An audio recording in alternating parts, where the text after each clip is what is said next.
Grateful. How is everybody feeling? Our special thanks to the musicians for bringing joy to what we are doing right now. We're really grateful. You all sounded wonderful from outside, even better once we got inside. So thank you for doing that. For everyone who is here, and especially those who are working on the campaign, those who are volunteering on the campaign, those like Maggie who have knocked on hundreds of doors already. I just want to say thank you, not only for what you're doing for this campaign and improving our prospects to be able to win in the caucus here in Iowa, but what you're doing in order to restore our democracy, to make sure that this really works and that it works for all of us and that every single one of us is included and that no one is forgotten and no one is written off. When we show up at someone's door, this very divided, highly polarized moment, at a time when so many of us are consumed by the digital devices in front of our faces, and so rarely are ever forced to have an unguarded, open, honest conversation with someone that we don't already agree with or know. The fact that you are willing to get out there with a clipboard and meet your fellow Americans and invite them into this democracy without having any idea of whether they are going to be with us in this campaign or supporting another contender, or maybe they support someone from another party, or maybe they're not going to vote, or maybe they cannot vote because of their age or their immigration status or their involvement with the criminal justice system. The fact that you see our common humanity in them and invite them in is incredibly restorative, not just to this democracy, but to who we are as a country. And any one of the things that Maggie just mentioned, from immigration to women's reproductive rights to health care for everyone in this country, or ensuring that we have an economy that includes everyone so that no one has to work 2 or 3 jobs just to make ends meet.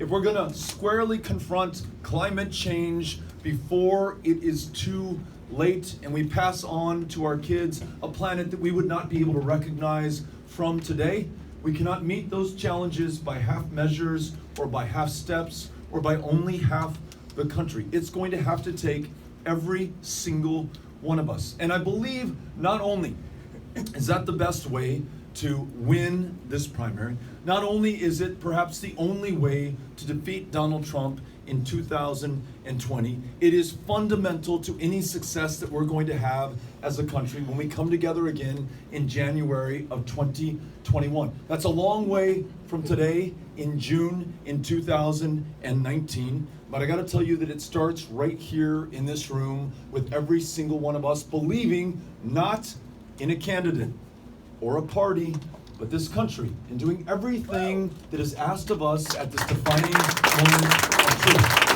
That's what we're doing. And that's why we're so excited to be here, because we know you're not supporting a person, you're supporting this country. And if ever we will be defined by our actions or by a single moment, it is really this one. And for those with these little people strapped to your chest, and Amy and I are the parents of 3 young ones, 12, 10, and 8.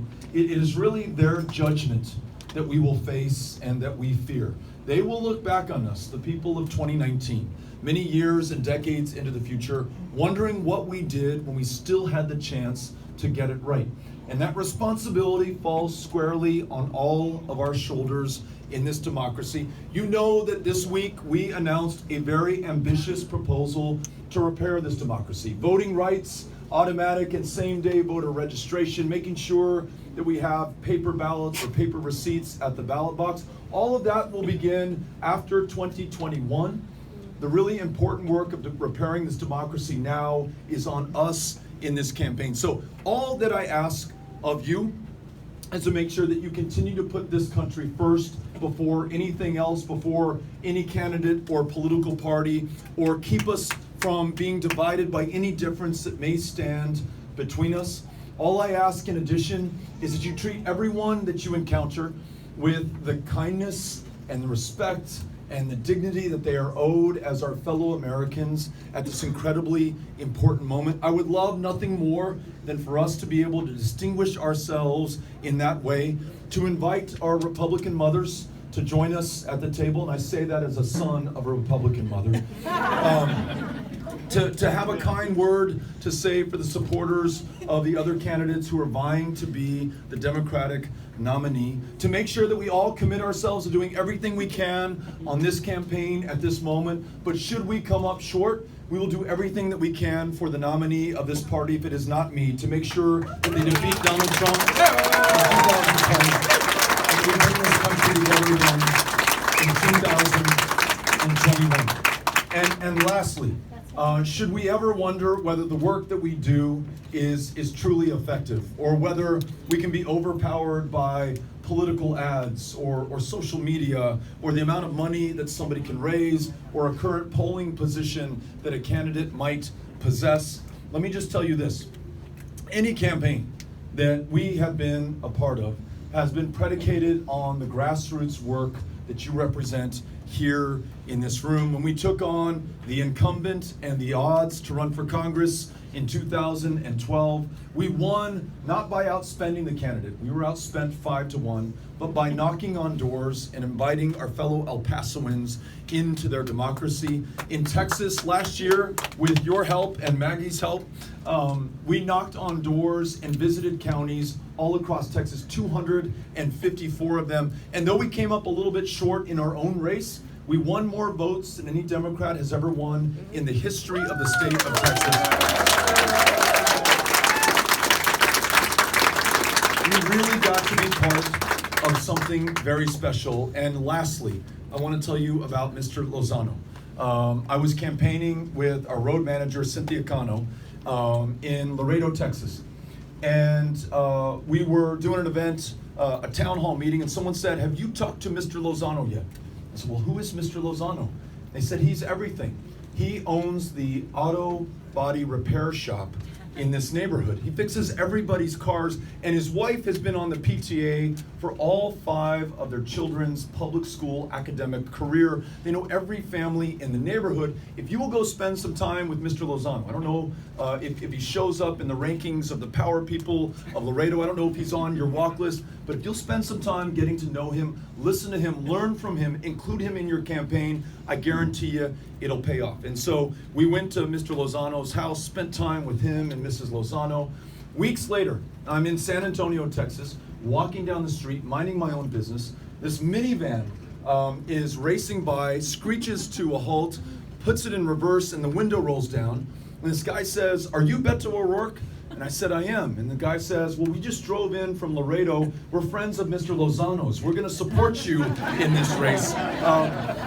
These connections, human to human, that we're making right now are everything to our chances to be successful in this race. And you are everything to our ability to being able to make them. So we just wanted to come out here and say thank you tonight to all of you. And Amy and I, Amy, if you want to come up, we're looking forward to...